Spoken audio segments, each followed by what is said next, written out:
Hoy en química veremos lo que son las disoluciones.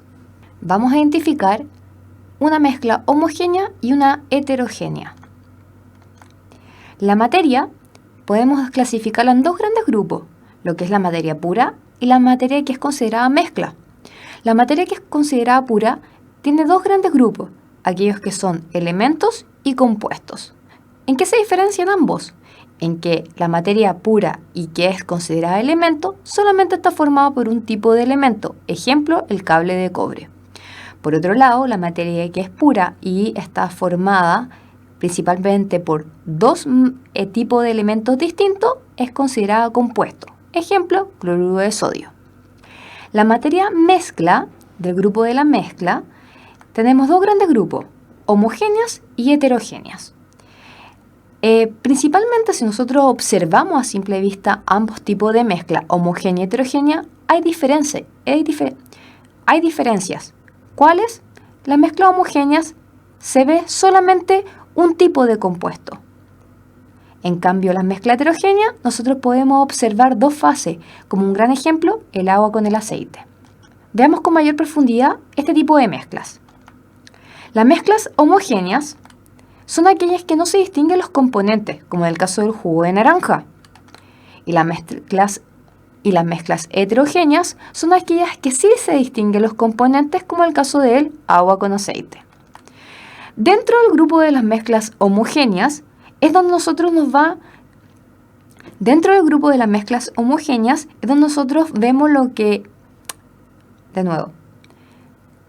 Dentro de las mezclas homogéneas es donde se clasifica lo que nosotros veremos en la clase del día de hoy, las soluciones o disoluciones. En cambio, las mezclas heterogéneas no son consideradas soluciones, sino que están dentro de la familia de los que son los coloides y suspensiones. Veamos con mayor profundidad lo que son las mezclas homogéneas y lo que a nosotros nos interesa, las soluciones. Comprender el concepto de solución y sus componentes, soluto y solvente. Una disolución o solución es una mezcla homogénea de dos o más componentes que se encuentran en una sola fase, cuya propiedad y composición son idénticas en todo el sistema.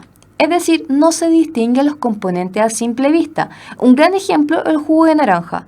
Si ustedes saben, el jugo de naranja está formado por agua, por jugo de naranja que puede ser de naranja exprimida o también de jugo en polvo y a veces nosotros le agregamos endulzantes o también azúcares. Ahora, las soluciones o disoluciones están formadas por componentes, pero a simple vista nosotros no lo podemos ver, pero tienen nombres. ¿Cuáles? Las soluciones están formadas por soluto y disolvente. ¿Cuál es el soluto? Los solutos son aquel componente que se encuentra en menor cantidad en el que se disuelve, El soluto es aquel componente que se encuentra en menor cantidad en el que se disuelve. En cambio, el disolvente es el componente que se encuentra en mayor cantidad, es el que disuelve el soluto. Entonces, en nuestro gran ejemplo del jugo de naranja, sabemos que el soluto, que en este caso es el jugo de naranja, es el que se encuentra en menor cantidad, por lo tanto ya es considerado soluto dentro de esta solución. Por otro lado, el agua que disuelve este soluto, que es el jugo de naranja, y que está en mayor cantidad, es dentro de esta solución, es considerado disolvente, y es el agua en este ejemplo. Otro concepto importante en la química son cuando en literaturas, en revistas, siempre se hablan de disoluciones acuosas. Una solución o una disolución acuosa, una solución acuosa es aquella en que el disolvente, recordemos, el que se encuentra en mayor cantidad en una solución, es el agua. Y el agua es considerado un disolvente universal. Ejemplo nuevamente, nuestro jugo, ya en polvo en este caso va a ser nuestro soluto. ¿Por qué razón? Porque se encuentra en menor cantidad.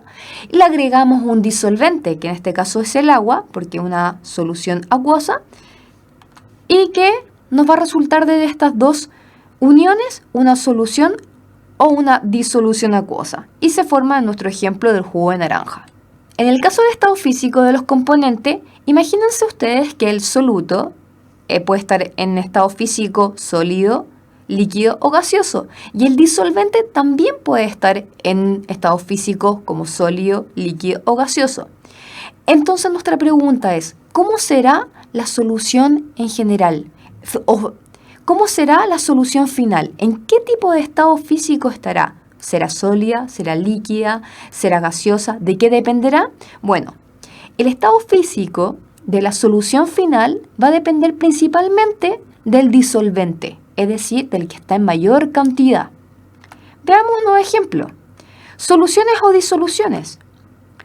Cuando nuestro disolvente es líquido, es decir, el que está en mayor cantidad, nuestra solución final va a ser líquida. Ejemplo, el jugo de naranja. Nuestro disolvente es el agua, estado líquido, pero nuestro soluto es sólido, que es el jugo en polvo. Pero ¿cómo va a ser esta solución final? ¿Cuál va a ser su estado físico? Líquido. ¿Por qué? Porque el que está en mayor cantidad es líquido. Ahora, ¿qué pasa si nuestro disolvente es sólido? Ejemplo, disolvente sólido, hierro, soluto sólido, carbono. Se va a formar una solución final, que es el acero, y como es sólido. Ahora nuestro disolvente es gaseoso, por ejemplo el aire. Y nuestro soluto es sólido, por ejemplo el polvo. ¿Cómo va a ser nuestra solución final? Va a ser gaseosa. ¿Por qué? Porque nuestro disolvente, que es el que está en mayor cantidad, es gaseoso. Conozcamos el concepto de solubilidad y concentración. La solubilidad es la máxima cantidad de una sustancia, es decir, del soluto, que se puede disolver en una cantidad determinada de disolvente a temperatura específica. Considerando la capacidad del disolvente para diluir un soluto, las disoluciones pueden considerarse como insaturadas, saturadas y sobresaturadas. En este ejemplo, tenemos nuestro ejemplo A, B y C. Si nosotros observamos, la situación A es insaturada. ¿Por qué razón? Porque hay mayor cantidad de... la situación A es considerada insaturada y esto se debe principalmente a que el soluto se encuentra en menor cantidad. Luego, la situación B, vamos agregando una mayor cantidad de soluto. 2 cucharadas, por ejemplo, de azúcar. Y la situación C está sobresaturada. ¿Qué quiere decir esto? Que se agregó mayor cantidad de soluto del que el disolvente puede disolver. Por lo tanto, la situación A es donde el soluto se encuentra más diluido, es una solución diluida, y luego al agregar mayor cantidad de soluto, la solución se va a ir concentrando. Ahora, esta solubilidad, que es la capacidad que tiene este disolvente en disolver este soluto, puede ir cambiando y puede ir cambiando por distintos factores. Veamos estos factores que afectan la solubilidad. Hay factores como interacción entre el soluto y disolvente, como por ejemplo agua con aceite. El agua y el aceite son de distinta naturaleza química, depende de la naturaleza de los componentes. Pueden haber soluciones polares con soluciones apolares. Luego tenemos el factor temperatura. Dependerá si el soluto está en estado gaseoso o sólido. Por ejemplo, ¿dónde es mejor disolver el azúcar? ¿En un café caliente o un café frío? Y luego tenemos la presión, otro factor que afecta a la solubilidad. El soluto, al ser un gas, aumenta su solubilidad en los líquidos al incrementar la presión. Es decir, por ejemplo, si nosotros presionamos un gas en un líquido, nosotros vamos a aumentar su solubilidad. Veamos con mayor detención lo que es el factor temperatura. Si el soluto es un gas, su solubilidad disminuirá al aumentar la temperatura. Imaginémonos una noche de verano. Nosotros tenemos nuestro vaso de agua. Nuestra primera situación no vemos absolutamente ninguna burbuja gaseosa. Por lo tanto, nosotros lo que vamos a hacer es, si aumentamos la temperatura del ambiente, ¿qué es lo que observamos al otro lado? Después, al otro lado, burbujas. Entonces, ¿qué es lo que ocurre ahí? Que el soluto era gaseoso. Pero, ¿qué pasó? Que la solubilidad de este gas empezó a disminuir cuando aumentó la temperatura. Por esa razón, las noches de verano o en las tardes, cuando hay mayor temperatura, se observa mayor cantidad de burbujas en un vaso de agua. Ahora, ¿qué pasa con un soluto que es sólido? La solubilidad aumentará en agua si aumenta la temperatura, y es el ejemplo del azúcar y café, frío o caliente. Entonces, ¿dónde es más fácil disolver el azúcar? ¿En un café frío o en un café caliente?